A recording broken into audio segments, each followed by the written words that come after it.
और आज आप मेरे साथ करने वाले हैं बहुत ही खूबसूरत कोच्चि शहर की विजिट। कोच्चि शहर केरला गॉड्स ओन कंट्री के एर्नाकुलम जिले में स्थित एक बहुत ही खूबसूरत शहर है। दोस्तों, मैं हूं आपका होस्ट किशोर और आप देखना चालू कर चुके हो आपका अपना फेवरेट चैनल मस्ती मैजिक। कोच्चि बाई रोड और बाई ट्रेन भारत के हर बड़े शहर से बहुत अच्छी तरीके से कनेक्टेड है। यदि आप बाई ट्रेन आना चाहते हैं तो आपको आना होगा एर्नाकुलम जंक्शन रेलवे स्टेशन, और यदि आप बाई प्लेन आना चाहते हैं तो नियरेस्ट एयरपोर्ट है कोच्चिन इंटरनेशनल एयरपोर्ट।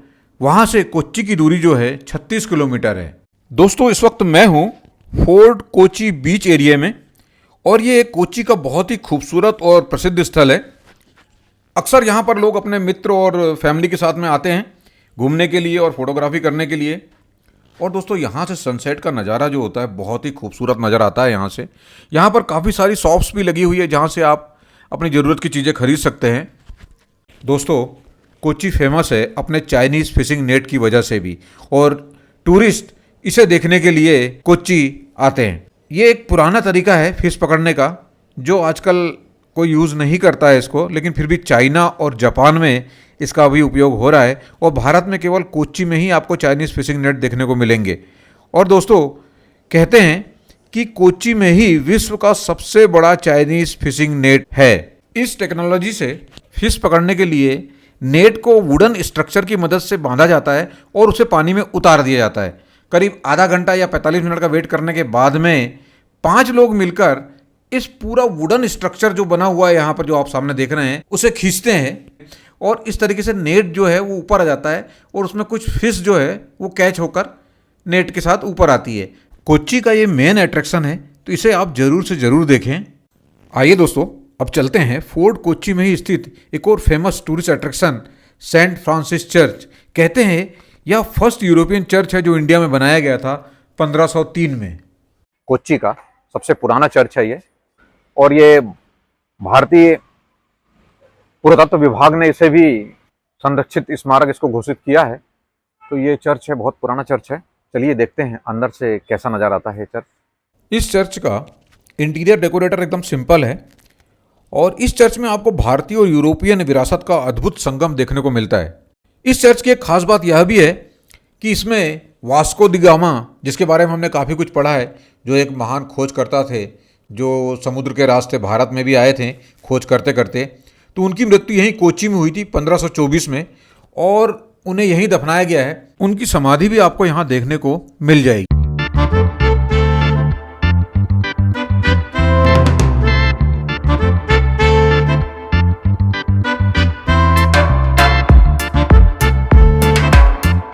दोस्तों, मेरे पीछे जो आप देख रहे हैं ये मटनचेरी पैलेस बोले या डच पैलेस बोले, भारतीय पुरातत्व विभाग द्वारा संरक्षित क्षेत्र घोषित किया गया है।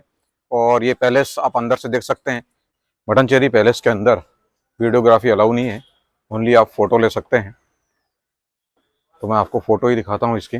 इस खूबसूरत पैलेस की एंट्री टिकट है मात्र 5 रुपये, लेकिन याद रखें फ्राइडे को पैलेस विजिटर्स के लिए बंद रहता है। इस महल का निर्माण पुर्तगालियों ने 1555 में किया था, और बाद में इसे पुर्तगालियों ने कोच्चि के महाराजा को उपहार स्वरूप दे दिया था ताकि दोस्ती रहे और व्यापारिक संबंध भी मजबूत हो सके।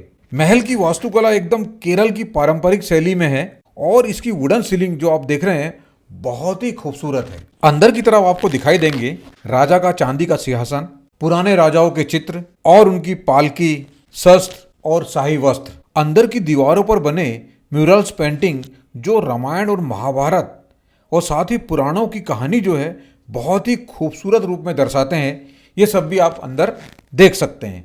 तो दोस्तों, जब भी आप फोर्ट कोच्चि आए तो पैलेस को जरूर से ज़रूर देखिए, क्योंकि ये मटनचेरी पैलेस जो है सिर्फ एक इमारत नहीं है, बल्कि केरल के इतिहास की एक जिंदा कहानी है। और यहाँ आपको भारतीय परंपरा और यूरोपीय प्रभाव दोनों का सुंदर मेल दिखाई देता है। दोस्तों, ये कोच्चि का जूइस मार्केट है। जूइस लोग तो अभी यहाँ रहे नहीं, फिर भी ये मार्केट का नाम है, और बहुत सारी चीज़ें यहाँ मिलती है। एंटिक चीज़ें मिलती है, कुछ आपको घर के शोपीस के लिए कुछ चीज़ें लेनी वो ले सकते हैं, और केरला संबंधित घर सजावट की वस्तुएं काफ़ी यहाँ पे मिलती है।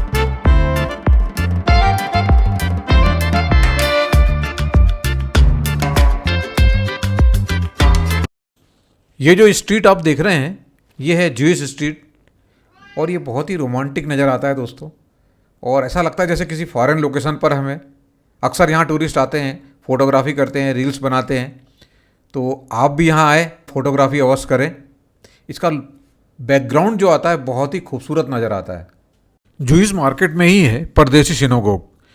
ये एक यहूदियों का प्रार्थना स्थल है, जैसा हमारा मंदिर होता है।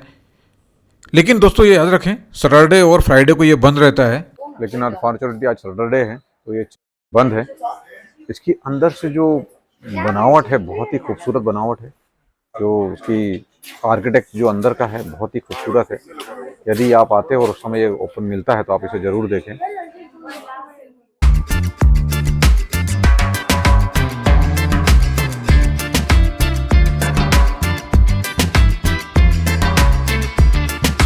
दोस्तों यदि आप कोच्चि में हैं तो आप ये एक म्यूजियम है यहाँ पे, केरला फोकलोर म्यूजियम, जिसमें आपको केरल की कला, परंपरा और इतिहास एक ही छत के नीचे जीवित है।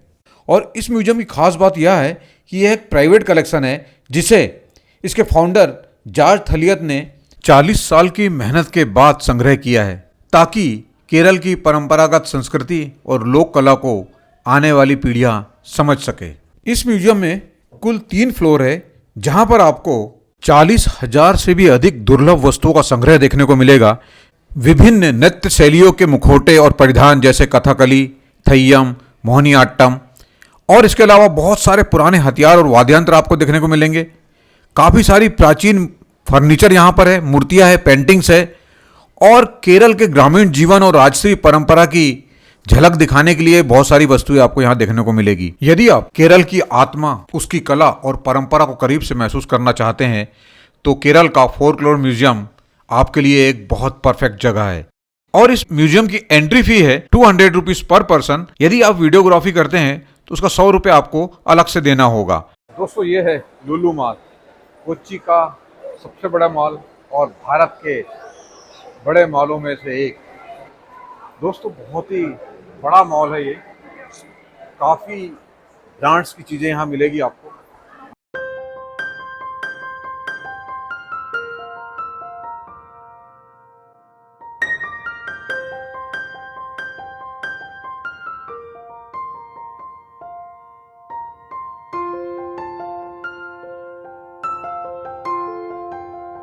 और ये है दोस्तों आपका, मेरा, हम सबका फेवरेट जोन, यानी फूड जोन।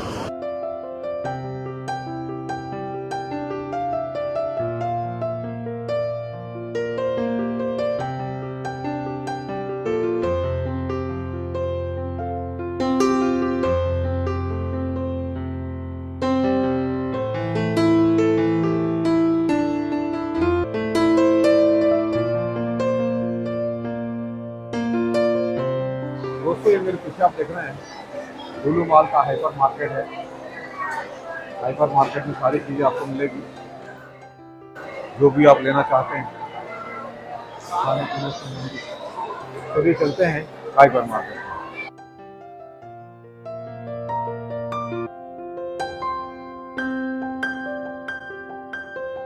दोस्तों इस वीडियो में बस इतना ही। अगर आपको वीडियो अच्छा लगा हो तो इसे लाइक करें, शेयर करें, और यदि आपने अभी तक मेरे चैनल मस्त मैजिक को सब्सक्राइब नहीं किया है तो प्लीज़ सब्सक्राइब करें और बेल आइकन को ऑल पर सेट कर दें। तो मिलते हैं दूसरे नए वीडियो में, तब तक अपना व अपने प्रियजनों का ध्यान रखें।